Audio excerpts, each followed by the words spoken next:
ಬೆಂಕಿ ಇದ್ದರೆ ಮಾತ್ರ ಉರಿತದೆ, ಇಲ್ಲಾಂದ್ರೆ ಉರಿಯೋದಿಲ್ಲ. ನೀವು ಬೇಕಾದಷ್ಟು ಗಾಳಿ ಹೊಡ್ರಿ, ಹೌದಲ್ಲ? ಬೆಂಕಿ ಇದ್ದರೆ ಮಾತ್ರ ಉರಿತದೆ, ಬೆಂಕಿ ಇಲ್ಲ ಅಂದರೆ ಉರಿಯಲ್ಲ. ನೀವು ಬಹಳ ಗಾಳಿ ಬೀಸ್ಬೋದು, ಬಹಳ ಕಟ್ಟಿಗೆ ರಾಶಿ ರಾಶಿ ಹಾಕ್ಬೋದು, ರೈಟ್? ಆದರೆ ನಮ್ಮಲ್ಲಿ ವಿಶೇಷವಾಗಿ ಪೌಲನು ತಿಮೋತಿಗೆ ಹೇಳಿದಂಥ ಆ ಮಾತು 2 ತಿಮೋತಿ 1ನೇ ಅಧ್ಯಾಯ ಅದರ 6ನೇ ವಚನ, ಆದ ಕಾರಣ ನಾನು ನಿನ್ನ ತಲೆಯ ಮೇಲೆ ಹಸ್ತವನ್ನಿಟ್ಟಿದ್ದರ ಮೂಲಕ ನಿನಗೆ ದೊರಕಿದ ದೇವರ ಆತ್ಮನ ದೇವರ ಕೃಪಾವರವು ಪ್ರಜ್ವಲಿಸುವಂತೆ ಮಾಡಬೇಕೆಂದು ನಿನಗೆ ಜ್ಞಾಪಕ ಕೊಡುತ್ತೇನೆ. ಪೌಲನು ತಿಮೋತಿಗೆ ಈ ವಿಷಯವನ್ನು ತಿಳಿಸ್ತಾ ಇದ್ದಾನೆ. ದೇವರ ಕೃಪಾವರ, ದೇವರು ನಮಗೆ ಕೊಟ್ಟಿರುವಂಥ ಪರಿಶುದ್ಧಾತ್ಮನ ಆ ವರ, ಅದು ಜ್ವಾಲೆಯಂತೆ ಉರಿಯುತ್ತಾ ಇರಬೇಕು ಎಂದು ನಾವು ಪೌಲನ ಒಂದು ಆದೇಶವನ್ನು ಇಲ್ಲಿ ವಿಶೇಷವಾಗಿ ನಾವು ಈ ವಾಕ್ಯದ ಮುಖಾಂತರ ನಾವು ತಿಳ್ಕೊಂಡಿದ್ದೇವೆ, ಕಲ್ತ್ಕೊಂಡಿದ್ದೇವೆ. ಹಲ್ಲೆಲೂಯಾ. ಸೊ ಪ್ರಜ್ವಲಿಸುವಂತೆ ಮಾಡಿದ್ರ? ಆಗಲೇ ಅವ್ರು ಹೇಳಿದರು, ಪ್ರತಿದಿನ ಯಾವಾಗಲೂ ಆ ಒಂದು ಅಭಿಷೇಕದ ಅನ್ಯೂನ್ಯತೆಯ ನಿಮಿತ್ತ ಸಾಕ್ಷಿಗಾಗಿ. ಏನು ಗೊತ್ತಾ, ಆ ಬೆಂಕಿ ಇದ್ದರೆ ನಾವು ಸುಮ್ಮನೆ ಕೂತ್ಕೊಳ್ಳೋಕ್ಕಾಗಲ್ಲ. ಹಲ್ಲೆಲೂಯಾ. ಆ ಬೆಂಕಿ ಇದ್ದರೆ ಉರಿಯುತ್ತಾ ಇರ್ತದೆ, ಅದು ನಿರಂತರವಾಗಿ. ಈ ಬೆಂಕಿ, ಆ ಪರಿಶುದ್ಧಾತ್ಮನ ಬೆಂಕಿ ಮತ್ತೊಬ್ಬರಿಗೆ, ಇದು ಬೆಚ್ಚಗೆ ಕೂಡಿಸೋ ಬೆಂಕಿ ಅಲ್ರಿ. ಮನ್ಯಾಗ ಮೊದಲಿನ ಕಾಲದಾಗ ಇರ್ತಿತ್ತಲ್ಲ, ಒಂದು ಸೆಗಡಿ ಹಾಕಿ, ಏನಂತ ಸೆಗಡಿ ಅಂತಿರಲ್ಲ, ಈಗ ಕಲ್ಲಿದ್ಲು ಅವು ಇವು ಹಾಕಿ ಎಸ್ಪೆಷಲಿ ಡಿಸೆಂಬರ್ನೊಳಗಂತೂ, ಜನವರಿ ಡಿಸೆಂಬರ್ ಟೈಮ್ದಾಗ ಮನೆ ನಡುವೆ ಅದ್ರಾಗ ಇಟ್ಟು ಬೆಚ್ಚಗೆ ಕಾಸ್ಕೊಂಡು ಕುಂದಿರ್ತಿದ್ವು. ನೆನಪಿದೆಯಲ್ಲ, ಹಳೆ ಕಾಲದಾಗ ಅದೆಲ್ಲ ಹಾಗೆಲ್ಲ ಇತ್ತು. ಬಟ್ ಏನು ಗೊತ್ತಾ, ಪರಿಶುದ್ಧಾತ್ಮನ ಬೆಂಕಿ ಇದು ಬೆಚ್ಚಗೆ ಕೂಡಿಸುವ ಬೆಂಕಿ ಅಲ್ಲ, ಇದು ಹರಡುವ ಬೆಂಕಿ. ಹಲ್ಲೆಲೂಯಾ. ಇದು ಹರಡುವ ಬೆಂಕಿ. ನನ್ನೊಳಗಿರುವಂಥ ಬೆಂಕಿ ಅದು ಮತ್ತೊಬ್ಬರಿಗೆ ಹರಡ್ತಾ ಸಾಗ್ತದೆ. ಸೊ ನಾವು ಈ ಪರಿಶುದ್ಧಾತ್ಮನ ಬೆಂಕಿ ಯಾವ ರೀತಿಯಾಗಿ ನಮ್ಮ ಜೀವಿತದಲ್ಲಿ ಇರುತ್ತದೆ, ಅದನ್ನು ನಾವು ಬೆಳೆಸ್ತಾ ಇರೋದಕ್ಕೆ ಬೇಕಾಗಿರುವಂಥ ನಮ್ಮಲ್ಲಿ ಇರಬೇಕಾದಂಥ 3 ಸಂಗತಿಗಳು ನಾವು ಈಗಾಗಲೇ ನೋಡಿದ್ದೇವೆ. ಒಂದು ವೇಳೆ ಯಾರಾದರೂ ನೀವು ಯೂಟ್ಯೂಬ್ನಲ್ಲಿ ಈ ಸಂದೇಶ ಫಸ್ಟ್ ಟೈಮ್ ನೋಡ್ತಾ ಇದ್ದರೆ, ಇದು 2ನೇ ಭಾಗ, ಈ ಸಂದೇಶದ 2ನೇ ಭಾಗ ಇವಾಗ. ಸೊ ವೈಯಕ್ತಿಕವಾಗಿ ನಾವು ನಮ್ಮ ಜೀವಿತದಲ್ಲಿ ಉಜ್ಜೀವನ ಹೊಂದುವುದಕ್ಕೆ ನಮ್ಮಲ್ಲಿ ಮೊದಲನೆಯದು, ನಮ್ಮೊಳಗೆ ಇರಬೇಕಾದದ್ದು ಪರಿಶುದ್ಧಾತ್ಮನ ಅಭಿಷೇಕ. ಅಂದರೆ ಬೆಂಕಿ ಇದ್ದರೆ ಮಾತ್ರ ಪ್ರಜ್ವಲಿಸ್ಬೋದು, ಬೆಂಕಿ ಇಲ್ಲ ಅಂದರೆ ಪ್ರಜ್ವಲಿಸೋದಕ್ಕೆ ಆಗುವುದಿಲ್ಲ. ಮತ್ತು 2ನೇದು, ನಮ್ಮಲ್ಲಿ ಪ್ರತಿದಿನ ನಾವು ಆ ಆತ್ಮನ ಕಾರ್ಯ ನಮ್ಮಲ್ಲಿ ಆಗುವುದಕ್ಕೆ ನಾವು ಅವಕಾಶ ಕೊಡಬೇಕು. ವಾರಕ್ಕೊಮ್ಮೆ, ವರ್ಷಕ್ಕೊಮ್ಮೆ ಅಲ್ಲ, ಪ್ರತಿದಿನ ಪರಿಶುದ್ಧಾತ್ಮನ ಕಾರ್ಯ ನಮ್ಮಲ್ಲಿ ಆಗುವುದಕ್ಕೆ ನಾವು ಆಸ್ಪದ ಕೊಡಬೇಕು. ಮತ್ತು 3ನೇದು ನಾವು ನೋಡಿದ್ದು ಕಳೆದ ಈ ಒಂದು ವಾರದಲ್ಲಿ, ಉತ್ಸಾಹದಿಂದ ಸಾಕ್ಷಿ ಮತ್ತು ಸುವಾರ್ತೆ ಸಾರುವಂಥದ್ದು ನಮ್ಮ ಒಂದು ಜೀವಿತದಲ್ಲಿ ಅದು ನಿರಂತರವಾಗಿರಬೇಕು. ಅಂದರೆ ಅದು ಬೆಂಕಿ ಹರಡ್ತಾ ಇರ್ತದೆ, ಬೆಂಕಿ ಉರಿತಾ ಇರ್ತದೆ, ಅದು ಬೆಂಕಿ ಬಲವಾದ ಕಾರ್ಯ ಮಾಡಲಿಕ್ಕೆ ಸಾಧ್ಯವಾಗ್ತದೆ. ಸೊ ನಾವು ವಿಶೇಷವಾಗಿ ಈ ಉಜ್ಜೀವನದ ಅನುಭವ ಬಯಸ್ತಾ ಇದ್ದೇವೋ ಇಲ್ವೋ? ನಮ್ಮೊಳಗಿರುವಂಥ ಈ ಬೆಂಕಿ ಹರಡಬೇಕು, ನಮ್ಮೊಳಗಿರುವಂಥ ಬೆಂಕಿ ಪ್ರಜ್ವಲಿಸಬೇಕು ಅಂತ ಬಯಸ್ತೇವಾ? Hallelujah, hallelujah, hallelujah. ಪ್ರಿಯರೇ, ಇದು ಹರಡುವ ಬೆಂಕಿ. ಓಕೆ, ಇದು ಬೆಚ್ಚಗೆ ಕೂಡಿಸುವಂಥ ಬೆಂಕಿ ಅಲ್ಲ. ನಮ್ಮೊಳಗೆ ಪರಿಶುದ್ಧಾತ್ಮನ ಬೆಂಕಿ ನಮ್ಮನ್ನು ಬೆಚ್ಚಗೆ ಮನೆಯಲ್ಲಿ ಕುಳಿತುಕೊಳ್ತೇನೆ ಅಂತ ಬಿಡುವುದಿಲ್ಲ. ನಮ್ಮೊಳಗೆ ಪರಿಶುದ್ಧಾತ್ಮನ ಬೆಂಕಿ ನಾವು ಮತ್ತೊಬ್ಬರಿಗೆ ಒಂದು ಆಶೀರ್ವಾದವನ್ನು, ಆ ಅದ್ಭುತವನ್ನು, ಆ ಆತ್ಮನ ಕಾರ್ಯಗಳನ್ನು ನಾವು ಇತರರಿಗೆ ಅದು ಅಂಟುವ ಹಾಗೆ, ಅದು ಹರಡುವ ಹಾಗೆ ನಮ್ಮಲ್ಲಿ ಕಾರ್ಯ ಮಾಡ್ತದೆ. ಸೊ ಈ ಒಂದು ಸಮಯ ನಾವು ಕೆಲವೊಂದು ವಿಶೇಷವಾಗಿ ವೈಯಕ್ತಿಕವಾಗಿ ನಾವು ಉಜ್ಜೀವನ ಹೊಂದಲು, ವೈಯಕ್ತಿಕವಾಗಿ ಈ ಜ್ವಾಲೆ ನಮ್ಮಲ್ಲಿ ನಿರಂತರವಾಗಿ ಉರಿಯುತ್ತಾ ಇರುವುದಕ್ಕೋಸ್ಕರ ನಾವು ಯಾಕೆ, ಕಾರಣ ಏನು, ಅಭಿಷೇಕ ಹೊಂದಿರಬೇಕು, ನಿರಂತರ ಅನ್ಯೋನ್ಯತೆಯಲ್ಲಿ, ಆತ್ಮನ ಅನ್ಯೋನ್ಯತೆಯಲ್ಲಿ ಇರಬೇಕು, ಸುವಾರ್ತೆ ಸಾರ್ತಾ ಇರಬೇಕು. ಹಾಗಿದ್ದರೆ ನಮ್ಮಲ್ಲಿ ಈ ಬೆಂಕಿ ಉಳಿಯುತ್ತದೆ ಅಂತ ಹೇಳುವಾಗ ಕಾರಣಗಳನ್ನು ಕೆಲವೊಂದು ಗಮನಿಸೋಣ. ಅದರಲ್ಲಿ ವಿಶೇಷವಾಗಿ ಇದು ಉಜ್ಜೀವನ, ಈ ಭಕ್ತಿ ಸಂಜೀವನ ನನ್ನೊಳಗೆ ವೈಯಕ್ತಿಕವಾಗಿ ಉಜ್ಜೀವನ ಹೊಂದುವುದಕ್ಕೆ ನಾವು ಬಹಳ ಮಹತ್ವದ 3 ಕಾರಣಗಳನ್ನು ನೋಡೋಣ. ಈ 2 ತಿಮೋತಿ 1ನೇ ಅಧ್ಯಾಯದ 8ನೇ ವಚನ ಮತ್ತು 11, 12 ವಚನ ನಾವು ಗಮನಿಸೋಣ. ಇಲ್ಲಿ ವಾಕ್ಯ ಹೀಗೆ ಹೇಳ್ತದೆ. 8ನೇ ವಚನ ನೋಡ್ರಿ. ಆದುದರಿಂದ ನೀನು ನಮ್ಮ ಕರ್ತನನ್ನು ಕುರಿತು ಕೇಳುವ ಸಾಕ್ಷಿಯ ವಿಷಯದಲ್ಲಾಗಲಿ, ಆತನ ಸೆರೆಯವನಾದ ನನ್ನ ವಿಷಯದಲ್ಲಾಗಲಿ ನಾಚಿಕೆ ಪಡದೆ ದೇವರ ಬಲವನ್ನು ಆಶ್ರಯಿಸಿ ನನ್ನೊಂದಿಗೆ ಸುವಾರ್ತೆಗೋಸ್ಕರ ಶ್ರಮೆಯನ್ನು ಅನುಭವಿಸು. ಪೌಲನು ತಿಮೋತಿಗೆ ಸುವಾರ್ತೆಯ ವಿಷಯದಲ್ಲಿ ಶ್ರಮೆಯನ್ನು ಅನುಭವಿಸು ಅಂತ ಹೇಳ್ತಾ ಇರುವಾಗ 11, 12ನೇ ವಚನ ಕೂಡ ನೋಡ್ರಿ. ವಾಕ್ಯ ಹೀಗೆ ಹೇಳ್ತದೆ, ಆ ಸುವಾರ್ತಾಭಿವೃದ್ಧಿಗೋಸ್ಕರ ನಾನು ಸಾರುವವನಾಗಿಯೂ ಅಪೊಸ್ತಲನಾಗಿಯೂ ಉಪದೇಶಕನಾಗಿಯೂ ನೇಮಿಸಲ್ಪಟ್ಟೆನು. ಇದರ ನಿಮಿತ್ತದಿಂದಲೇ, ಯಾವುದರ ನಿಮಿತ್ತದಿಂದಲೇ? ಸುವಾರ್ತೆ ಸಾರುವುದರ ನಿಮಿತ್ತದಿಂದಲೇ ಈ ಶ್ರಮೆಗಳನ್ನು ಅನುಭವಿಸ್ತಾ ಇದ್ದೇನೆ. ಈ ಒಂದು ತಿಮೋತಿಗೆ ಪತ್ರ ಪೌಲನು ಬರೀತಾ ಇದ್ದಾಗ ಪೌಲನು ಜೈಲಿನಲ್ಲಿದ್ದಾನೆ. ಜೈಲಿನಲ್ಲಿದ್ದು ಪತ್ರ ಬರೆದದ್ದು. 2ನೇ ತಿಮೋತಿ ಪತ್ರ ಪೌಲನು ತಿಮೋತಿಗೆ ಬರೆದದ್ದು ಜೈಲಿನಲ್ಲಿದ್ದು ಬರೆದಿರುವಂಥ ಪತ್ರ ಇದು. ಈ ಪತ್ರ ಬರೆದ ಒಂದು ವೇಳೆ ಕೆಲವು ದಿವಸಗಳ ನಂತರ ಪೌಲನನ್ನು ಶಿರಚ್ಛೇದನ ಮಾಡಿ ತಲೆ ಕತ್ತರಿಸಿ ಕೊಂದು ಹಾಕಿದರು. ಸೊ ಒಂದು ವಿಧದಲ್ಲಿ ಇದು ಪೌಲನ ಕೊನೆಯ ಮಾತುಗಳಂತೆ. ಅವನ ಜೀವನದಲ್ಲಿ ಒಬ್ಬ ಯವನಸ್ಥನಿಗೆ, ಇನ್ನೊಬ್ಬ ಸೇವಕನಿಗೆ, ಇನ್ನೊಬ್ಬ ವಿಶ್ವಾಸಿಗೆ ಅವನು ತಿಳಿಸುತ್ತಿರುವಂಥ ಅತ್ಯಂತ ಒಂದು ಮಹತ್ವದ ಸತ್ಯಗಳು. ಇನ್ಫ್ಯಾಕ್ಟ್ ಅವನು ಗೊತ್ತಿದೆ ಅವನು ಬದುಕುವಂಥ ಸಮಯ ಕಡಿಮೆ ಆಗ್ತಾ ಹೋಗ್ತಾ ಇದೆ. ಅವನು ಜೈಲಿನಲ್ಲಿದ್ದಾನೆ. ರೋಮ್ ಸಾಮ್ರಾಜ್ಯದಲ್ಲಿ ಆಡಳಿತ ಮಾಡುತ್ತಿರುವಂಥ ಸರ್ಕಾರದಲ್ಲಿ ದೊಡ್ಡ ಬದಲಾವಣೆ ಆಗ್ತಾ ಇದೆ. ಒಬ್ಬ ಭಯಂಕರ ಕ್ರೂರ ರಾಜನು ಅಧಿಕಾರ ವಹಿಸಿಕೊಳ್ತಾ ಇದ್ದಾನೆ. ಅವನು ಬರುವಾಗ ಮೊದಲು ಮಾಡುವಂಥದ್ದು ಎಲ್ಲರನ್ನ, ಜೈಲಿನಲ್ಲಿರುವಂಥವ್ರೆಲ್ಲರನ್ನ ಅವ್ರ ನ್ಯಾಯ ಅನ್ಯಾಯ ವಿಚಾರ ಇಲ್ಲ, ಕೊಂದು ಹಾಕೋದಷ್ಟೇ.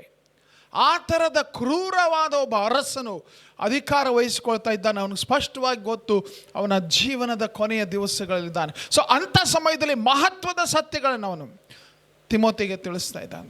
ತಿಮೋತಿಗೆ ಹೇಳುವಂಥ ಮಾತಿದು, ಇದರ ನಿಮಿತ್ತದಿಂದಲೇ, ಸುವಾರ್ತೆಯ ನಿಮಿತ್ತದಿಂದಲೇ, ಸುವಾರ್ತೆ ಸಾರುವುದರ ನಿಮಿತ್ತದಿಂದಲೇ, ಸುವಾರ್ತೆ ಸಾರಿರುವುದರ ನಿಮಿತ್ತದಿಂದಲೇ ಈ ಶ್ರಮೆಗಳನ್ನು ಅನುಭವಿಸ್ತಾ ಇದ್ದೇನೆ. ಆದರೂ ನಾನು ಏನು ಮಾಡಲ್ಲ? ನಾಚಿಕೆ ಪಡುವುದಿಲ್ಲ. ನಾನು ನಾಚಿಕೆ ಪಡುವುದಿಲ್ಲ. ಯಾಕೆ ಪೌಲ, ಯಾಕೆ ನೀನು ನಾಚಿಕೊಳ್ಳುವುದಿಲ್ಲ? ನಾನು ನಂಬಿರುವ ಆತನನ್ನು ಬಲ್ಲೆನು. ಹಲ್ಲೆಲೂಯಾ. ನಾನು ಯಾರನ್ನು ನಂಬಿದ್ದೇನೋ ಆತನು ಯಾರು ಅಂತ ನನಗೆ ಗೊತ್ತು. ಆತನು ನನ್ನ ವಶದಲ್ಲಿಟ್ಟಿರುವುದನ್ನು ಆತನು ಆ ದಿನಕ್ಕಾಗಿ ಕಾಪಾಡುವುದಕ್ಕೆ ಶಕ್ತನಾಗಿದ್ದಾನೆ ಎಂದು ದೃಢವಾಗಿ ನಂಬಿದ್ದೇನೆ. ಹಲ್ಲೆಲೂಯಾ. ಪ್ರಿಯರೇ, ಇಲ್ಲಿ ಬಹಳ ವಿಶೇಷವಾಗಿ ನಾವು ಗುರುತಿಸಬೇಕಾದಂಥ ಒಂದು ಅಂಶ, ನಮ್ಮ ಜೀವಿತದಲ್ಲಿ ವೈಯಕ್ತಿಕವಾದ ಉಜ್ಜೀವನ, ವೈಯಕ್ತಿಕವಾಗಿ ಪರಿಶುದ್ಧಾತ್ಮನ ಬೆಂಕಿ ಉರಿಯುತ್ತಾ ಇರಬೇಕು. ಕಾರಣ ಏನು ಗೊತ್ತಾ? ಸ್ವಾರ್ಥೆಯನ್ನು ಸಾರುವಾಗ ನಮ್ಮನ್ನು ಹೂಮಾಲೆ ಹಾಕಿ ಮೆರವಣಿಗೆ ಮಾಡಲ್ಲ, ನಮ್ಮನ್ನು ವಿರೋಧಿಸ್ತಾರೆ. ಶ್ರಮೆ ಉಂಟು. ಪೌಲನು ಅದನ್ನೇ ಹೇಳ್ತಾ ಇದ್ದಾನೆ. ಸ್ವಾರ್ಥೆ ಸಾರುವಾಗ ಶ್ರಮೆ ಉಂಟು, ಕಷ್ಟ ಉಂಟು, ನೋವುಂಟು. ಸ್ವಾರ್ಥೆ ಸಾರುವಂಥ ಸಮಯದಲ್ಲಿ ನಾವು ಒಂದು ವೇಳೆ ಅನೇಕರು, ಪ್ರಿಯರೇ, ಯಾರಾದರೂ ನಾವು ಸ್ವಾಭಾವಿಕವಾಗಿ ಕಷ್ಟ ಅಥವಾ ಸಮಸ್ಯೆ ಇದೆ ಅಂತಂದ್ರೆ ನಾವು ಉದ್ದೇಶಪೂರ್ವಕವಾಗಿ ಸ್ವಂತ ಮನಸ್ಸಿನಿಂದ ಆ ಸ್ಥಳಕ್ಕೆ ಹೋಗ್ತೀವ? ನೋವಿದೆ ಅಂದರೆ ಹೋಗ್ತೀವ? ಭಾಳ ಹಲ್ಲು ನೂಸ್ತಿರ್ತದೆ, ಡಾಕ್ಟ್ರ್ ಕಡೆ ಹೋದ್ರೆ ಲಘು ಆರಾಮಾಕ್ಯಂದು ಆದರೂ ಮನಸ್ಸಿಲ್ಲ. ಯಾಕೆ? ಅವರು ಡಾಕ್ಟ್ರಲ್ಲಿ ಮುಟ್ಟಿದ್ರೆ, ಹಲ್ಲಿನ ಡಾಕ್ಟ್ರ್ ಏನಾದರೂ ಮುಟ್ಟಿದ್ರು ಇನ್ನೂ ಸ್ವಲ್ಪ ನೋವಾಗ್ತದೆ ಅಂಥೇಳಿ ಭಯ. ನೋವನ್ನು ನಾವು ಉದ್ದೇಶಪೂರ್ವಕವಾಗಿ ಆರಿಸಿಕೊಳ್ಳುವುದಿಲ್ಲ. ನಮ್ಮ ಮನಸ್ಸು ಏನಪ್ಪ, ನಾನು ಹೆಂಗೋ ಇದರೊಳಗೆ ನಡೆಸ್ಕೊಂಡು ಹೋಗ್ತೇನೆ, ಬಟ್ ನೋವಿರುವಂಥ ಅನುಭವ ನನಗೆ ಬೇಡ.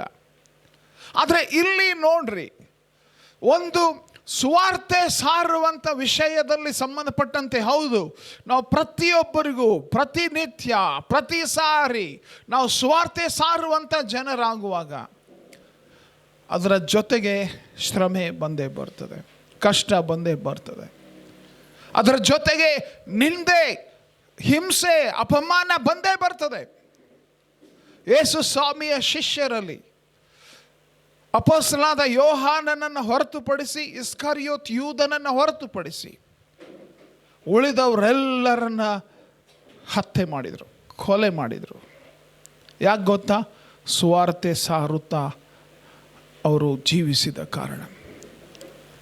ಸುವಾರ್ತೆ ಸಾರುತ್ತಾ ಅವರು ಜೀವಿಸಿದ ಕಾರಣ ಅವರನ್ನು ಕೊಲ್ಲಲಾಯಿತು. ಕ್ಷಣ ಹೊತ್ತು ಈ ಮಾತನ್ನು ನಾವು ಯೋಚನೆ ಮಾಡೋಣ. ಸುವಾರ್ತೆ ಸಾರಬೇಕು, ಸುವಾರ್ತೆ ಸಾರಬೇಕು, ಸುವಾರ್ತೆ ಸಾರಬೇಕು ಅಂತ ನಾವು ಕೇಳ್ತಾ ಇದ್ದೇವೆ. ಆದರೆ ಸುವಾರ್ತೆ ಸಾರುವುದರ ನಿಮಿತ್ತ ಏನು ಗೊತ್ತಾ? ಸುವಾರ್ತೆ ಸಾರಿದಂಥ ಸಮಯದಲ್ಲಿ ನಮಗೆ ಆಗುವ ಅನುಭವ ಅದು ಏನು ಗೊತ್ತಾ? ಭಾಳ ಖುಷಿ ತರ್ತದೆ. ನಾನು ದೇವ್ರ ಕೆಲಸ ಮಾಡಿದ್ದೇನೆ, ಇವತ್ತು ನಾನು ದೇವ್ರ ಅಪೇಕ್ಷೆಯ ಕೆಲಸ ಮಾಡಿದ್ದೇನೆ ಅಂತ ಒಳಗಡೆ ಭಾಳ ಸಂತೋಷ ತರ್ತದೆ. ಆದರೆ ಅದರ ಜೊತೆಗೆ ನಿಂದೆ, ಅಪಮಾನ, ಹಿಂಸೆ ಕೂಡ ಬರುವಂಥದ್ದು ಉಂಟು ಎಂಬುದನ್ನು ನಾವು ನೆನಪಿಟ್ಕೊಳ್ಬೇಕು. ಯಾಕಂದರೆ ನಾವು ಸುವಾರ್ತೆ ಸಾರಿದಾಗ ನಿಂದೆ ಅಥವಾ ಹಿಂಸೆ ಬಂದಾಗ ನಾನು ಇದನ್ನು ಅಪೇಕ್ಷಿಸಿರಲಿಲ್ಲ, ನನ್ನ ಜೀವಿತದಲ್ಲಿ ನಾನು ಸೇವೆ ಮಾಡುವಾಗ ಇದು ಹಿಂಗೆ ಆಗ್ತದಂತ ಗೊತ್ತಿರಲಿಲ್ಲ ಅಂತ ಒಂದು ವೇಳೆ ನಾವು ಆ ಸ್ಥಿತಿಯಲ್ಲಿ ಇದ್ದರೆ ನಾವು ಹೆದರಿ ಬಿಡ್ತೇವೆ, ಸುವಾರ್ತೆ ಸಾರುವುದೇ ಇಲ್ಲ. ಅನೇಕ ಸಾರಿ ಹೇಳ್ತೇನೆ ಈ ಮಾತು. ಒಬ್ಬ ಸಭಾಪಾಲಕರ ಕೂಟದಲ್ಲಿ ಒಬ್ಬ ಸೇವಕ ಎದ್ದು ನಿಂತು ಹೇಳ್ತಾನೆ, ಏನಂತ ಗೊತ್ತಾ? ನಾನು ದೇವರೊಂದಿಗೆ ಒಂದು ಕಂಡೀಷನ್ ಮಾಡಿದ್ದೇನೆ, ದೇವರೇ ನನ್ನ ಸೇವೆಯಲ್ಲಿ ಏನಾದರೂ ಹಿಂಸೆ ಬಂತು ನಾನು ಸೇವೆನೇ ಬಿಟ್ಟುಬಿಡ್ತೀನಿ, ಯಾರು ನನಗೇನು ಅನ್ನಬಾರ್ದು. ವಾವ್! ನನಗಾಗಿ ನಮಗಾಗಿ ಆ ಶಿಲುಬೆ ಮೇಲೆ ಪ್ರಾಣ ಕೊಟ್ಟಂಥ ಯೇಸು ಸ್ವಾಮಿಗೋಸ್ಕರ ಯೋಚನೆ ಮಾಡ್ರಿ, ಯಾರು ನಮಗೇನು ಅನ್ನಬಾರ್ದಂತೆ. ವಾವ್! ಯೇಸು ಸ್ವಾಮಿ ಯಾರು ನನಗೇನು ಅನ್ನಬಾರ್ದು ಅಂತ ಹೇಳಿಕೊಂಡು ಬಹಳ ಆ ರೀತಿಯಾದಂಥ ಒಂದು ವೇಳೆ ನಿರ್ಧಾರ ತೆಗೆದುಕೊಂಡಿದ್ರೆ ನಾವು ಯಾರೂ ರಕ್ಷಣೆ ಹೊಂದಿರಲಿಲ್ಲ, ನಾವೆಲ್ಲ ಪಾಪದಲ್ಲಿ ನಾಶವಾಗಿ ಹೋಗ್ತಾ ಇದ್ದೇವೆ. ನಮಗಾಗಿ ಆತನು ಆ ನಿಂದೆ, ಆ ಹಿಂಸೆ, ಆ ಅಪಮಾನವನ್ನು ಆತನು ನಮಗಾಗಿ ತಾಳಿಕೊಂಡನು. Hallelujah, hallelujah. ಸೊ ನಮಗಾಗಿ ಆತನು ಅಷ್ಟೊಂದು ನಿಂದೆ, ಹಿಂಸೆಯನ್ನು ತಾಳಿಕೊಂಡಿರುವುದಾಗಿದ್ದಲ್ಲಿ ನಾವು ಆತನಿಗಾಗಿ ಏನೆಲ್ಲ ತಾಳಿಕೊಳ್ಳುವುದಕ್ಕೆ ಸಿದ್ಧವಿದ್ದೇವೆ ಯೋಚನೆ ಮಾಡಿ. ಸೊ ನಾವು ಈ ಕಾರ್ಯವನ್ನು ಅನುಭವಿಸುವುದಕ್ಕೆ ನಮ್ಮೊಳಗೆ ವೈಯಕ್ತಿಕವಾದ ಉಜ್ಜೀವನ ಬೇಕೇ ಬೇಕು. ಸುವಾರ್ತೆ ಸಾರುವುದಕ್ಕೆ ನಮ್ಮಲ್ಲಿ ಆತ್ಮನ ಬಲ ಬೇಕೇ ಬೇಕು.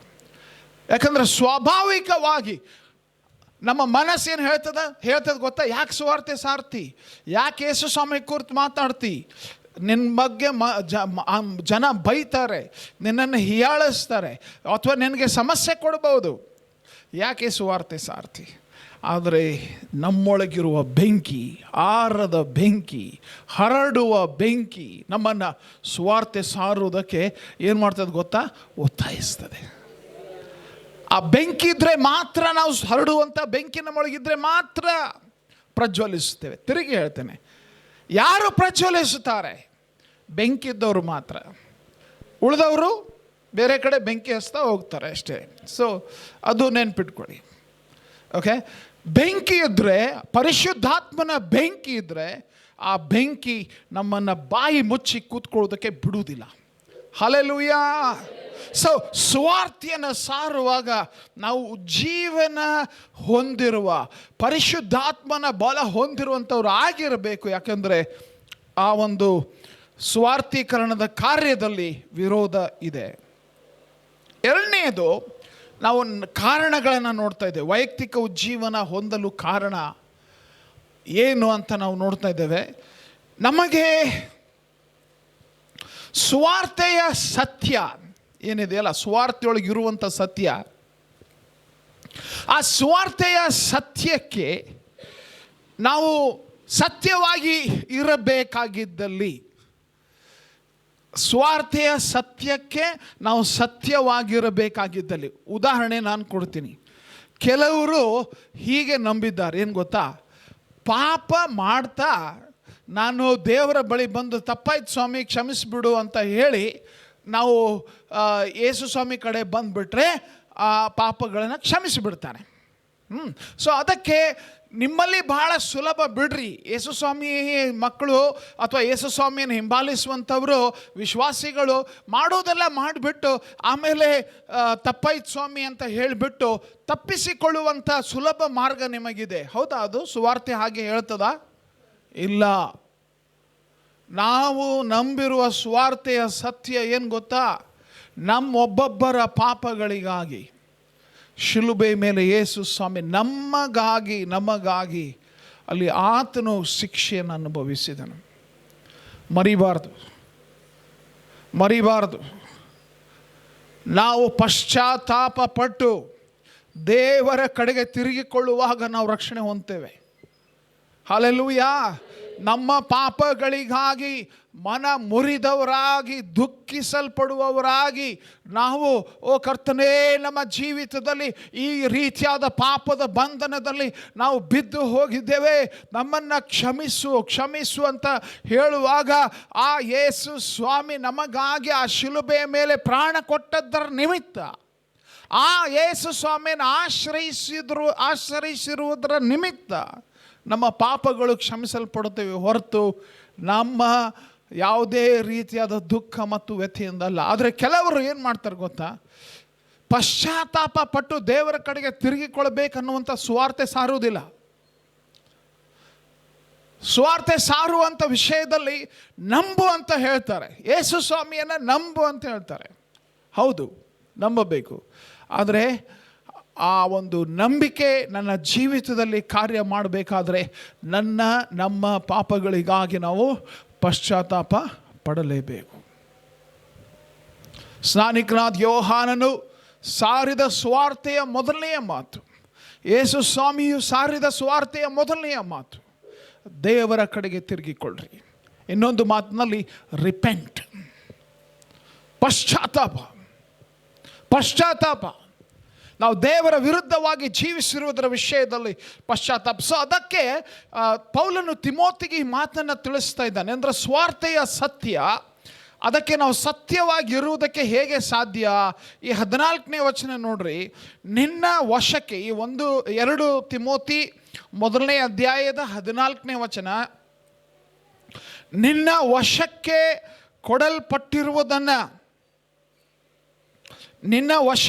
ಕೊಡಲ್ಪಟ್ಟಿರುವುದನ್ನು ಶ್ರೇಷ್ಠವೆಂದು ತಿಳಿದು ನಮ್ಮಲ್ಲಿ ವಾಸವಾಗಿರುವ ಪವಿತ್ರಾತ್ಮನ ಮೂಲಕ ಕಾಪಾಡು. ನಿನ್ನ ವಶಕ್ಕೆ ಕೊಡಲ್ಪಟ್ಟಿರುವುದನ್ನು ಶ್ರೇಷ್ಠವೆಂದು ತಿಳಿದು, ನಮ್ಮ ವಶಕ್ಕೆ ಕೊಡಲ್ಪಟ್ಟಿರುವಂಥ ಈ ಸುವಾರ್ತೆ, ಶುಭವಾರ್ತೆ, ಯೇಸು ಸ್ವಾಮಿಯ ಶುಭವಾರ್ತೆ. ಪ್ರಿಯರೇ, ನಾವು ರಕ್ಷಣೆ ಹೊಂದುವುದಕ್ಕೋಸ್ಕರ ಯಾವ ತೀರ್ಥಯಾತ್ರೆಗೆ ಹೋಗುವ ಅವಶ್ಯಕತೆ ಇಲ್ಲ. ಯಾವುದೇ ನೀರಿನಲ್ಲಿ ನಾವು ಏಳುವ ಅವಶ್ಯಕತೆ ಇಲ್ಲ. ನಾವು ಯಾವುದೇ ದಾನ ಧರ್ಮ ಮಾಡುವುದರ ಅವಶ್ಯಕತೆ ಇಲ್ಲ. ನಾವು ಪಶ್ಚಾತ್ತಾಪ ಪಟ್ಟು ನಮ್ಮ ಪಾಪಗಳಿಗಾಗಿ ಪಶ್ಚಾತ್ತಾಪ ಪಡುವವರಾಗಿ ಆ ಯೇಸು ಕ್ರಿಸ್ತನ ಮೇಲೆ ನಂಬಿಕೆ ಇಡುವುದಾಗಿದ್ದಲ್ಲಿ ನಾವು ರಕ್ಷಣೆ ಹೊಂದುತ್ತೇವೆ. ಹಲ್ಲೆಲೂಯಾ. ನಾವು ರಕ್ಷಣೆ ಹೊಂದುತ್ತೇವೆ. ಈ ಶ್ರೇಷ್ಠವಾದ ಸುವಾರ್ತೆ ನಿನ್ನ ವಶಕ್ಕೆ ಕೊಡಲ್ಪಟ್ಟಿರುವುದನ್ನು ಶ್ರೇಷ್ಠವೆಂದು ತಿಳಿದು,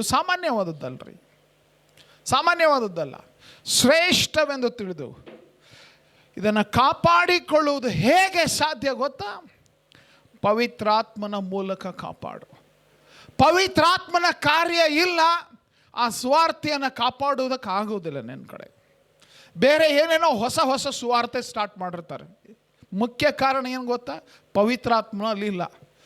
ಕೇಳಿದ್ದೀರಾ ಕೆಲವರು ಈ ರೀತಿಯಾದ ದೇವರ ವಾಕ್ಯದಲ್ಲಿ ಇಲ್ಲದಿರುವುದಂತಹ ಸಂಗತಿಗಳನ್ನು ಹೇಳಲು ಆರಂಭಿಸ್ತಾರೆ. ಒಂದು ತರಬೇತಿಯಲ್ಲಿ ನಮಗೆ ಒಂದು ಗುಂಪಿನವರು ಬಂದು ಏನು ಗೊತ್ತಾ, ದೀಕ್ಷಾ ಸ್ನಾನವನ್ನು ನೀವು ಯೇಸುವಿನ ಹೆಸರಿನಲ್ಲಿ ಮಾಡಿಸಿಕೊಳ್ಳಬೇಕು, ಹಾಗೆ ಹೀಗೆ ಅಂತ ರಕ್ಷಣೆಯ ಒಂದು ವಿಷಯದಲ್ಲಿ ವಿಚಿತ್ರವಾದ ಬೋಧನೆಗಳನ್ನು ಆರಂಭಿಸಿಬಿಟ್ಟಿದ್ದಾರೆ.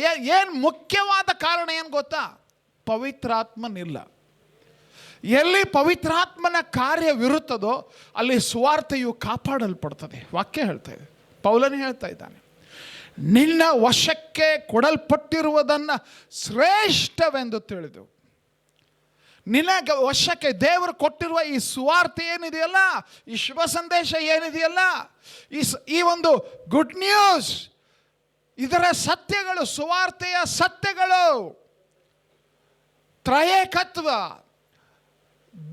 ಈ ಒಂದು ಯೇಸು ಸ್ವಾಮಿ ವಿಷಯವಾದಂಥ ಸತ್ಯಗಳು, ಬೈಬಲ್ ವಿಷಯವಾದ ಸತ್ಯಗಳು, ಸಭೆಯ ವಿಷಯವಾದ ಸತ್ಯ, ದೇವರ ವಾಕ್ಯದ ಸತ್ಯಗಳು, ಸುವಾರ್ತೆಯ ಸತ್ಯಗಳು, ಅವುಗಳನ್ನು ಹೇಗೆ ಕಾಪಾಡ್ಬೋದು ಗೊತ್ತಾ?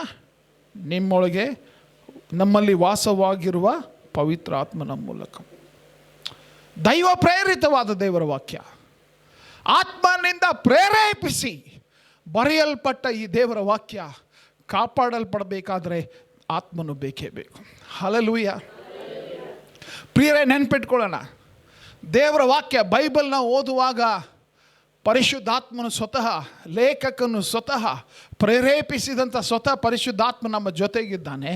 ನಮಗೆ ಗೊತ್ತಾಗದಿರುವಾಗ ಕಲಿಸುವುದಕ್ಕೆ, ತಿಳಿಸುವುದಕ್ಕೆ, ಸ್ವಾಮಿ ಬೈಬಲ್ ನನಗೆ ಅರ್ಥ ಆಗ್ತಾ ಇಲ್ಲ, ತಿಳಿಸು ತಿಳಿಸು ತಿಳಿಸು ಅಂತ ಪ್ರಾರ್ಥಿಸುವುದಾಗಿದ್ದಲ್ಲಿ, ನಿನ್ನ ವಶಕ್ಕೆ ಕೊಡಲ್ಪಟ್ಟಿರುವುದನ್ನು ಶ್ರೇಷ್ಠವೆಂದು ತಿಳಿದು ನಮ್ಮಲ್ಲಿ ವಾಸವಾಗಿರುವ ಪವಿತ್ರಾತ್ಮನ ಮೂಲಕ ಕಾಪಾಡು.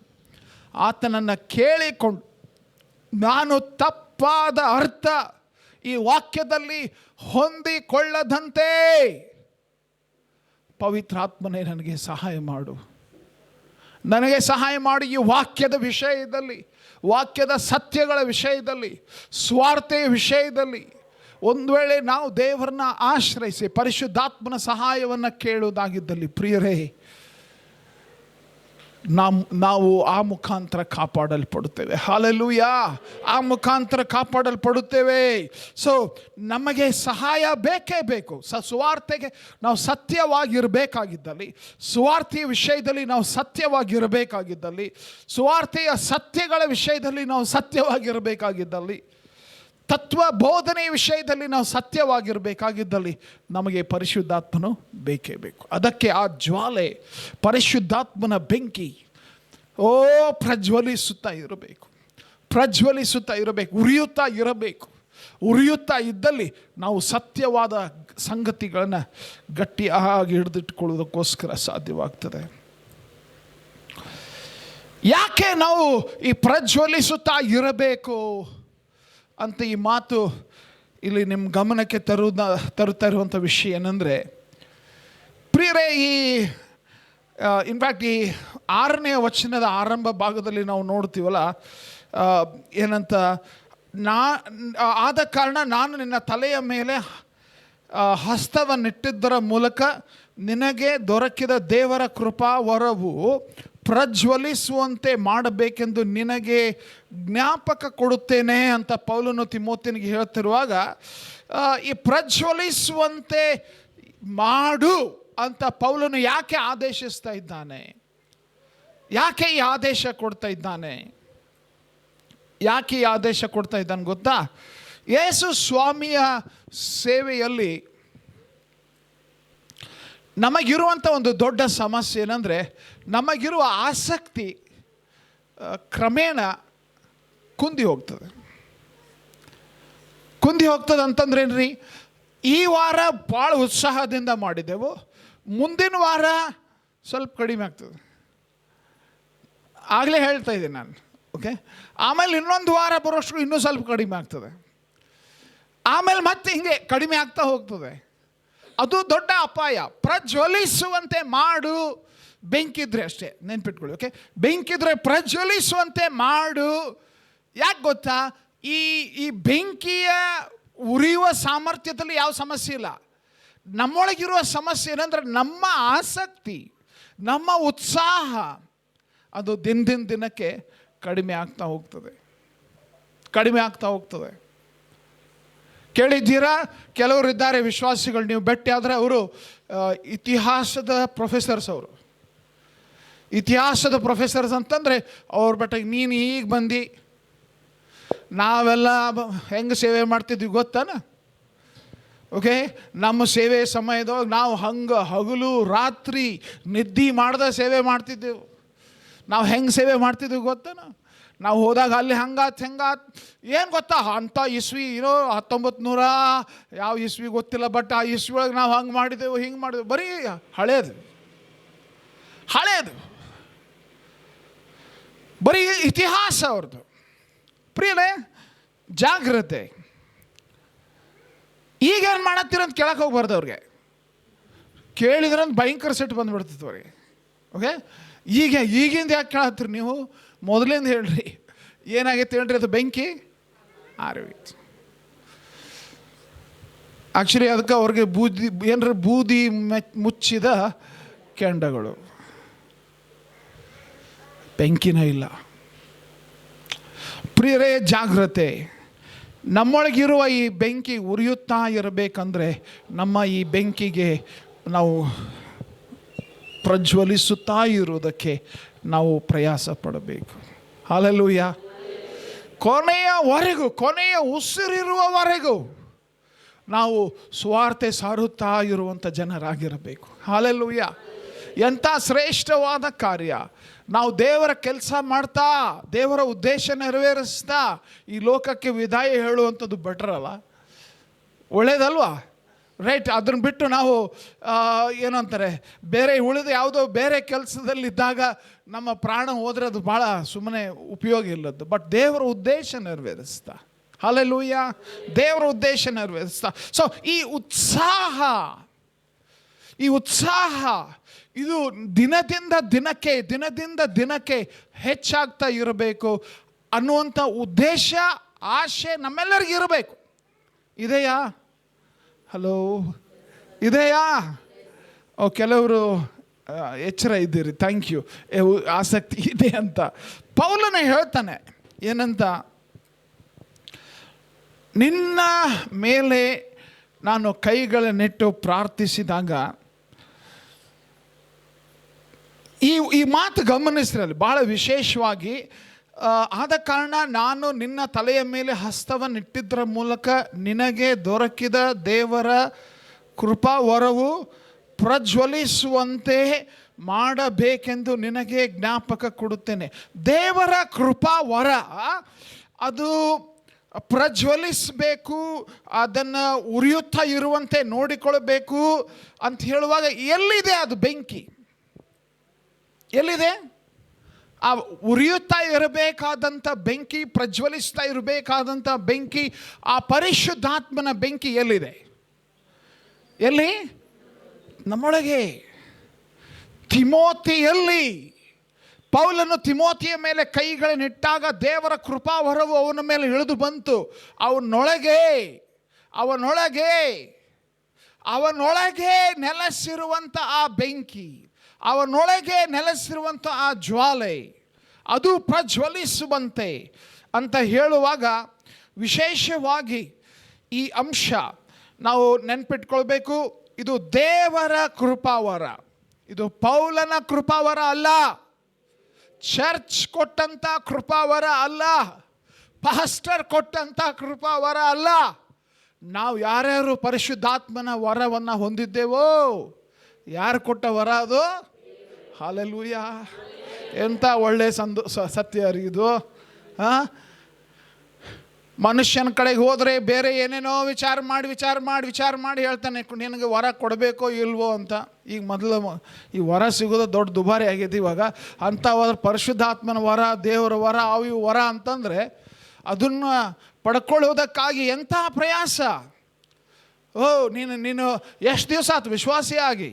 ನೀನು ದೀಕ್ಷಾಸ್ನಾನ ತಗೊಂಡಿಯಲ್ಲೋ, ನೀನು ಯಾವಾಗ ರಕ್ಷಣೆ ಹೊಂದಿದ್ದಿ, ನಿನ್ನ ಜೀವಿತದೊಳಗೆ ನೀನು ಕಾಣಿಕೆ ದಶಂಭಾಗ ಕೊಡ್ತೀಯೋ ಇಲ್ವೋ, 108 ಕಂಡೀಷನ್ಸ್ ಹಾಕಿ ದೀಕ್ಷಾಸ್ನಾನ ತಗೋಬೇಕು, ದಶಂಭಾಗ ಕಾಣಿಕೆಗಳನ್ನ ಕೊಡಬೇಕೆಲ್ಲ ಒಳ್ಳೆಯದು. ಬಟ್ ಏನು ಗೊತ್ತಾ, ದೇವರ ಸಾನ್ನಿಧ್ಯದಲ್ಲಿ ಬರುವಾಗ ನಾವು ನೆನ್ಪಿಟ್ಕೊಳ್ಳೋಣ, ದೇವರ ಸಾನ್ನಿಧ್ಯದಲ್ಲಿ ಬರುವಾಗ ಪ್ರಿಯರೇ, ಪಕ್ಷಪಾತವಿಲ್ಲದೆ ಆತನು ನಮ್ಮನ್ನು ಅಭಿಷೇಕಿಸುತ್ತಾನೆ. ಹಲ್ಲೆಲೂಯಾ. ಪಕ್ಷಪಾತವಿಲ್ಲದೆ ಬಡವರು, ಶ್ರೀಮಂತರು, ವಿದ್ಯಾವಂತರು, ಅವಿದ್ಯಾವಂತರು, ಆ ಭಾಷೆ ಈ ಭಾಷೆ, ಯಾವ ಒಂದು ಭೇದವಿಲ್ಲದೆ ಆತನು ನಮ್ಮನ್ನು ಅಭಿಷೇಕಿಸಿದ್ದಾನೆ. Hallelujah, hallelujah.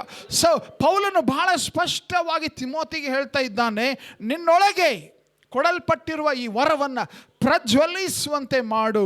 ಯಾಕಂದರೆ ಈ ವರ ಅದು ನಿನ್ನೊಳಗೆ ಕೊಟ್ಟಿರುವಂಥವನು ದೇವರು ಮಾತ್ರ. ಹಲ್ಲೆಲೂಯಾ. ಇಲ್ಲಿ ತಿರುಗಿ ನೆನಪು ಮಾಡಿಕೊಳ್ತೇನೆ, ಬೆಂಕಿ ಇದ್ದರೆ ಅದನ್ನು ಪ್ರಜ್ವಲಿಸುವಂತೆ ಮಾಡಬಹುದು. ಹಲ್ಲೆಲೂಯಾ. ನಮ್ಮೊಳಗೆ ಪರಿಶುದ್ಧಾತ್ಮನ ಬೆಂಕಿ ಇದ್ದರೆ ಅದನ್ನು ಪ್ರಜ್ವಲಿಸುವಂತೆ ಮಾಡಬಹುದು, ಅದನ್ನು ಬೆಳೆಸುವುದಕ್ಕಾಗಿ ನಾವು ಪ್ರಯಾಸ ಪಡಬಹುದು. ಬೆಂಕಿ ಉರಿಯುತ್ತಾ ಇರುವುದಕ್ಕೆ, ಪರಿಶುದ್ಧಾತ್ಮನ ಬೆಂಕಿ ಉರಿಯುತ್ತಾ ಇರುವುದಕ್ಕೆ ನಾವು ಪ್ರಯಾಸ ಪಡಬಹುದು. ಪ್ರಯಾಸ ಪಡಲಿಲ್ಲ, ಆರಿ ಹೋಗ್ತದೆ. ಬೆಂಕಿ ಇಲ್ಲ, ನೀನು ಏನೋ ಸುಮ್ಮನೆ ಹಾಗೆ ಗಾಳಿ ಹೊಡ್ಕೊಂಡು ಕುಂದಿರ್ಬೋದು, ಶೆಕೆ ಒಳಗೆ ಚಲೋ ಗಾಳಿ ಬರ್ತದೆ ಅಷ್ಟೇ ಹೊರತು ನೀನು ಏನೋ ವಿಜೀವನ ಆಗೋದಿಲ್ಲ. ಪರಿಶುದ್ಧಾತ್ಮನ ಬೆಂಕಿ ನಿನ್ನೊಳಗೆ ಇದ್ದರೆ ಅದನ್ನು ಪ್ರಜ್ವಲಿಸುವಂತೆ ಮಾಡುವಂಥ ಕಾರ್ಯ ಅವಶ್ಯಕವಾದದ್ದು. ಹಲ್ಲೆಲೂಯಾ. ಪರಿಶುದ್ಧಾತ್ಮನ ಬೆಂಕಿ ನನ್ನೊಳಗೆ ಇದ್ದರೆ ಅದನ್ನು ಪ್ರಜ್ವಲಿಸುವಂತೆ ಮಾಡಬಹುದು. ಆ ಬೆಂಕಿ ಒಂದು ವೇಳೆ ನಾನು ಪ್ರಜ್ವಲಿಸುವಂತಹ ಕಾರ್ಯ ನಾವು ಮಾಡಲಿಲ್ಲ, ಆರಿ ಹೋಗ್ತದೆ. ಅದಕ್ಕೆ ನಾವು ಅಂತ್ಯಾಶೀರ್ವಾದದ ಸಮಯದಲ್ಲಿ ಆ ಮಾತನ್ನು ಹೇಳ್ತೇವೆ, ಏನಂತ? ತಂದೆಯಾದ ದೇವರ ಪ್ರೀತಿ, ಪರಿಶುದ್ಧಾತ್ಮನ ಅನ್ಯೋನ್ಯತೆ. ಈ ಅನ್ಯೋನ್ಯತೆ ಏನಿದೆ ಅಲ್ರಿ, ನಾನು ಆತ್ಮನ ಸಂಗಡ ಅನ್ಯೋನ್ಯತೆಯಲ್ಲಿ ಇರುವಂಥ ಸಂಗತಿ ಆ ಬೆಂಕಿ ಆರದಂತೆ ಅದು ನೋಡಿಕೊಳ್ತದೆ. ಹಲ್ಲೆಲೂಯಾ. ಈ ಮಾತು ಪೌಲನು ಹೇಳ್ತಾ ಇದ್ದಾಗ ಆದಂಥ ಸಂಗತಿ ಏನು ಗೊತ್ತಾ? ಅನೇಕರು, ಇನ್ಫ್ಯಾಕ್ಟ್ ನೀವು ಈ ಒಂದು 2 ತಿಮೋತಿ 15ನೇ ವಚನ ನೋಡ್ರಿ. 15ನೇ ವಚನ, ಈ ವಚನ ಬಹಳ ಒಂದು ದುಃಖಕರವಾದ ಸಂಗತಿಗಳನ್ನು ಕೂಡ ನಮಗೆ ನೆನಪಿಗೆ ತಂದು ಕೊಡ್ತದೆ. ಪೌಲನ ಈ ಒಂದು ಸೇವೆಯಲ್ಲಿ ಇದು ಸತ್ಯವಾಗಿ ಇದ್ದಂತಹ ಒಂದು ಅಂಶ ನಾವು ನೋಡ್ತೇವೆ. ಈ ಒಂದು ತಿಮೋತಿಗೆ ಈ ಪತ್ರ ಬರೀತಾ ಇದ್ದಾಗ ಈ 15ನೇ ವಚನದಲ್ಲಿ ನಾವು ಕಾಣುವಂಥ ಸಂಗತಿ, ಆಸ್ಯ ಸೀಮೆಯಲ್ಲಿರುವವರೆಲ್ಲರೂ ನನ್ನನ್ನು ಕೈ ಬಿಟ್ಟರೆಂಬುದನ್ನು ನೀನು ಬಲ್ಲೆ. ಅವರಲ್ಲಿ ಪೊಗೇಲನು ಹರ್ಮೋಗೇನನ್ನು ಸೇರಿದ್ದಾರೆ. ಆಸ್ಯ ಸೀಮೆಯಲ್ಲಿರುವವರೆಲ್ಲರೂ ನನ್ನನ್ನು ಕೈ ಬಿಟ್ಟರೆಂಬುದನ್ನು ನೀನು ಬಲ್ಲೆ. ತಿಮೋತಿಗೆ ಹೇಳ್ತಾ ಇದ್ದೆ, ಪ್ರಜ್ವಲಿಸುವಂತೆ ಮಾಡು ತಿಮೋತಿ. ಆದರೆ ನೆನ್ಪಿಟ್ಕೋ, ಪ್ರಜ್ವಲಿಸುವಂತೆ ಮಾಡಲಿಲ್ಲ, ಈ ಗುಂಪಿಗೆ ನೀನು ಸೇರ್ತೀಯ. ಯಾವ ಗುಂಪು? ಕೈ ಬಿಡುವಂಥ ಗುಂಪು, ದೇವರನ್ನು ಕೈ ಬಿಡುವಂಥ ಗುಂಪು, ಪರಿಶುದ್ಧಾತ್ಮನ ಅನ್ಯೋನ್ಯತೆಯನ್ನು ಕೈ ಬಿಡುವಂಥ ಗುಂಪು, ಯೇಸು ಸ್ವಾಮಿಯನ್ನು ಕೈ ಬಿಡುವಂಥ ಗುಂಪು, ಸುವಾರ್ತೆಯನ್ನು ತಿರಸ್ಕರಿಸುವಂಥ ಗುಂಪು. ಕಾರಣ ಏನು? ಪ್ರಜ್ವಲಿಸುವಂತೆ ಮಾಡಲಿಲ್ಲ. ದೇವರು ಕೊಟ್ಟಂಥ ಸಂಗತಿಯನ್ನು ಉಪಯೋಗಿಸುತ್ತಾ ಬೆಳೆಸಿಕೊಳ್ಳಬೇಕಾದ ಕಾರ್ಯ ಮಾಡಲಿಲ್ಲ. ಪೌಲನಿಗೆ ಈ ವಿಷಯದಲ್ಲಿ ವಿಶೇಷವಾಗಿ ತಿಮೋತಿಯ ಕುರಿತು ಆಸಕ್ತಿ ಇದೆ. ಯಾಕೆ ಹೇಳ್ತಾ ಇದ್ದಾನೆ ಅಲ್ವಾ? ಪೌಲನು ತಿಮೋತಿಯನ್ನು ಪ್ರೀತಿಸ್ತಾ ಇದ್ದಾನೆ. ಅದಕ್ಕೆ ಅವನು ಹೇಳ್ತಾ ಇದ್ದಾನೆ, ತಿಮೋತಿ, ನಿನಗೆ ಗಿಫ್ಟ್ಸ್ ಕೊಟ್ಟಿದೆ, ಪರಿಶುದ್ಧಾತ್ಮನ ವರ ಕೊಡಲ್ಪಟ್ಟಿದೆಯಪ್ಪ, ಅದನ್ನು ಕಾಪಾಡ್ಕೋ, ಅದನ್ನು ಬೆಳೆಸು, ಅದು ಇನ್ನೂ ಹೆಚ್ಚಾಗಬೇಕು, ಅದು ಇನ್ನೂ ಹರಡಬೇಕು. ಪೌಲನು ತಿಮೋತಿಯ ಬಗ್ಗೆ ಕಾಳಜಿ ಹೊಂದಿದ್ದಾನೆ. ಪೌಲನು ತಿಮೋತಿಯ ಬಗ್ಗೆ ಕಾಳಜಿ ಹೊಂದಿದ್ದಾನೆ, ಅವನ ಕುರಿತು ಆಸಕ್ತಿ ಉಳ್ಳವನಾಗಿದ್ದಾನೆ. ಅದಕ್ಕೆ ಈ ರೀತಿಯಾದಂಥ ಒಂದು ಭಾರ ಅವನಿಗೆ. ಸೊ ಈ ಆಸಕ್ತಿಯ ವಿಷಯದಲ್ಲಿ ನಾವು ಒಬ್ಬರಿಗೊಬ್ಬರು ನಮಗೂ ಪೌಲ ತಿಮೋತಿ ಅಂತ ಆಸಕ್ತಿ ಇಲ್ಲದೆ ಹೋದರೆ ಏನಾಗ್ತದೆ ಗೊತ್ತಾ? ನಾವು ಫಸ್ಟ್ ನಿಧಾನವಾಗಿ ಆತ್ಮಿಕ ವಿಷಯಗಳು ಮಾತಾಡೋದನ್ನು ಬಿಟ್ಟು ಉಳಿದ ವಿಷಯ ಮಾತಾಡೋಕ್ಕೆ ಸ್ಟಾರ್ಟ್ ಮಾಡಿಬಿಡ್ತೇವೆ. ಆತ್ಮಿಕವಾದ ವಿಷಯಗಳನ್ನ ಬಿಟ್ಟು ರಾಜಕೀಯ ಸ್ಟಾರ್ಟ್ ಆಗ್ತದೆ. ಆತ್ಮಿಕವಾದ ವಿಷಯಗಳನ್ನು ಬಿಟ್ಟು ಕುಟುಂಬದ ಕಲಹಗಳು ಸ್ಟಾರ್ಟ್ ಆಗ್ತದೆ. ಆತ್ಮಿಕವಾದ ವಿಷಯಗಳು, ಯೇಸು ಸ್ವಾಮಿಗೆ ಸಂಬಂಧಪಟ್ಟಂಥ ವಿಷಯಗಳು, ಇವುಗಳು ನಮ್ಮ ಪ್ರಾಮುಖ್ಯತೆ ನಾವು ಕೊಡದೆ ಹೋದರೆ ನಮ್ಮ ಜೀವಿತಗಳಲ್ಲಿ ನಾವು ಮಾರ್ಗ ತಪ್ಪುತ್ತೇವೆ ಪ್ರಿಯರೇ. ಸೊ ನಮಗೆ ಈ ಭಾರ ಬೇಕು. ನಮಗೆ ಆಸಕ್ತಿ ಇದೆಯಾ? ಈ ಪ್ರಶ್ನೆ ಕೇಳುವಾಗ ಪ್ರೈಸ್ ಲಾರ್ಡ್ ಅಂತ ಹೇಳ್ತೀವಿ, ಸ್ತೋತ್ರ ಅಂತ ಹೇಳ್ತೀವಿ. ಬಟ್ ಏನ್ರಿ ಬೆಂಕಿ ಐತನ ಆರೇತನ ಕೇಳಿ ನೋಡ್ರಿ, ಪಕ್ಕದವ್ರಿಗೆ ಕೇಳಿ ನೋಡ್ರಿ ಒಂದು ಸ್ವಲ್ಪ. ಹಾಂ, ಅನ್ಯೂನ್ಯತೆಯಲ್ಲಿ ಇದ್ದರೆ ಆ ಬೆಂಕಿ ಇರ್ತದೆ. ಅನ್ಯೂನ್ಯತೆ ಇಲ್ಲ, ಹೋಗ್ತದೆ. ಅದಕ್ಕೆ ಹೇಳ್ತಾ ಇದ್ದಾನೆ ಪೌಲ, ಏನು ಮಾಡು? ಪ್ರಜ್ವಲಿಸುವಂತೆ ಮಾಡು. ಸೊ ನಾವು ಯೇಸು ಸ್ವಾಮಿಗೋಸ್ಕರ ಇರುವಂಥ ನಮ್ಮ ಸಮರ್ಪಣೆ ಅದೇನು ಗೊತ್ತಾ? ಅದು ಕಡಿಮೆ ಆಗಬಾರ್ದು. ದಿನಕ್ಕೆ ಅದು ಏನಾಗಬೇಕು? ಇನ್ನೂ ಹೆಚ್ಚಾಗಬೇಕು. ಆತನ ಉದ್ದೇಶಗಳು ನಮಗೆ ಪ್ರಾಮುಖ್ಯತೆ ಪಡಿಬೇಕು. ನಮ್ಮ ಜೀವಿತದಲ್ಲಿ ನಮ್ಮ ಉದ್ದೇಶಗಳಿಗಿಂತ ಪ್ರಿಯರೇ, ಒಂದು ಸ್ಪಷ್ಟವಾಗಿ ಹೇಳ್ತೇನೆ, ನಿಮ್ಮ ಆಸಕ್ತಿ ಏನೇ ಇದ್ದರೂ ನೀವು ದೇವರ ಆಸಕ್ತಿಯ ವಿಷಯಗಳನ್ನ ಮೊದಲು ಮಾಡಿದರೆ ದೇವರು ನಿಮ್ಮ ಆಸಕ್ತಿ ವಿಷಯಗಳನ್ನ ನೋಡ್ಕೊಳ್ತಾನೆ. ಹಲ್ಲೆಲೂಯ. ನೀವು ಒಂದು ವೇಳೆ ನಿಮ್ಮ ಸಮಸ್ಯೆಗಳ ಬಗ್ಗೆ ತಲೆ ಕೆಡಿಸಿಕೊಳ್ಳೋದನ್ನು ಬಿಟ್ಟು ದೇವರು ಬಯಸುವಂಥ ಕಾರ್ಯಗಳನ್ನು ಮಾಡಲಾರಂಭಿಸ್ರಿ, ಆ ಸಮಸ್ಯೆಗಳನ್ನು ದೇವರು ನೋಡ್ಕೊಳ್ತಾನೆ. ಹಲ್ಲೆಲೂಯ. ನಾವೇನು ವಿಚಾರ ಮಾಡ್ತೇವೆ ಗೊತ್ತಾ? ನನ್ನ ಸಮಸ್ಯೆ. ಸೊ ನನ್ನ ಸಮಸ್ಯೆ ಅಂತ ಹೇಳುವಾಗ ನಾನು ಸಣ್ಣದಾಗ್ತಾ ಹೋಗ್ತೀನಿ, ಆ ಸಮಸ್ಯೆ ದೊಡ್ಡದಾಗ್ತಾ ಹೋಗ್ತದೆ. ಅದರ ಬಿಟ್ಟು ನನ್ನ ದೇವರು ಅಂತ ಹೇಳಲು ಆರಂಭಿಸು, ಏನಾಗ್ತದೆ ಗೊತ್ತಾ? ಆ ಸಮಸ್ಯೆ ಸಣ್ಣದಾಗ್ತಾ ಹೋಗ್ತದೆ. ನನ್ನ ದೊಡ್ಡ ದೇವರು ಆ ಸಮಸ್ಯೆಯನ್ನು ನೋಡಿಕೊಳ್ಳುವುದು ಶಕ್ತನಾಗ್ತಾನೆ. ಹಾಲೆಲೂಯಾ. ಸೊ ಈ ಉಜ್ಜೀವನ, ಈ ವೈಯಕ್ತಿಕ ಉಜ್ಜೀವನ ನಮ್ಮ ಜೀವಿತದಲ್ಲಿ ಬೇಕೇ ಬೇಕು. ಹಲ್ಲೆಲೂಯ. ಪರಿಶುದ್ಧಾತ್ಮನ ಬೆಂಕಿ ನಮಗೆ ಬೇಕೇ ಬೇಕು. ಅದಕ್ಕೆ ನಾವು ಇನ್ಫ್ಯಾಕ್ಟ್ ಈ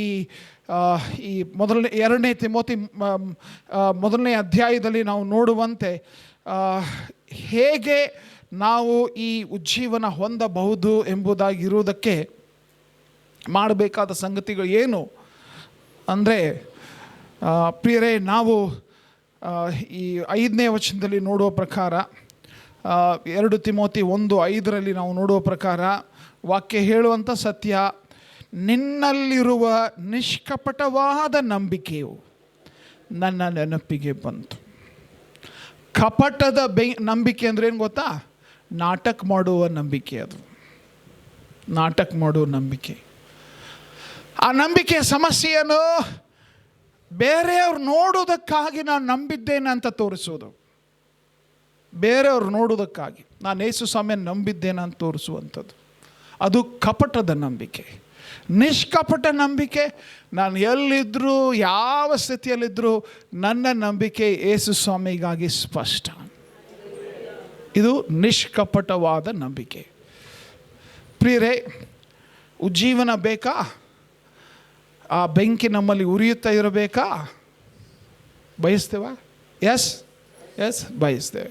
ಫಸ್ಟ್ ಆರಂಭ ಮಾಡುವ ಮೊದಲನೇ ಹಂತ, ನನ್ನ ನಂಬಿಕೆ ನಿಷ್ಕಪಟವಾಗಿದೆಯೋ? First step. 2ನೇದು ನೆನ್ಪಿಟ್ಕೊಳ್ಳೋಣ, ಪರಿಶುದ್ಧಾತ್ಮನು ವಿಶೇಷವಾಗಿ ಪರಿಶುದ್ಧಾತ್ಮನು ನಮ್ಮ ಜೀವಿತದಲ್ಲಿ ತುಂಬುವಂತಹ ಕಾರ್ಯ ನಮ್ಮಲ್ಲಿ ಆಗುವಾಗ ಉಜ್ಜೀವನ ಅದೇ ಆರಂಭ. ಓಕೆ, ಆತ್ಮನ ಅಭಿಷೇಕ, ಆತ್ಮನ ಕಾರ್ಯ ನಾವು ಜೊತೆಯಾಗಿ ಅನುಭವಿಸ್ತೇವೆ. ಆತ್ಮನ ಕಾರ್ಯ ಅಭಿಷೇಕ ಆಗ್ತಾ ಹೋದಂತೆ ಉಜ್ಜೀವನ ಆಗ್ತಾ ಹೋಗ್ತದೆ.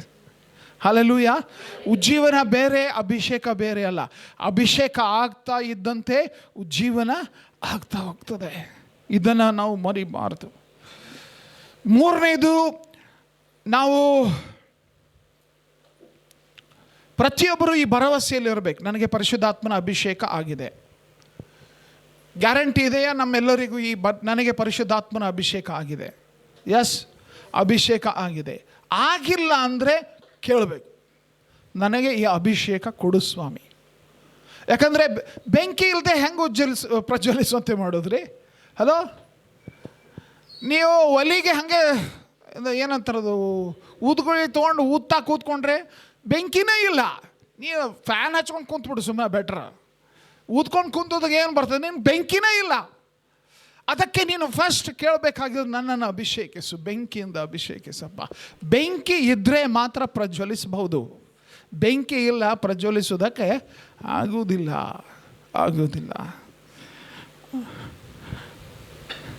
ವಿಶೇಷವಾಗಿ ಇದು ಯೋಚನೆ ಮಾಡಿರಿ.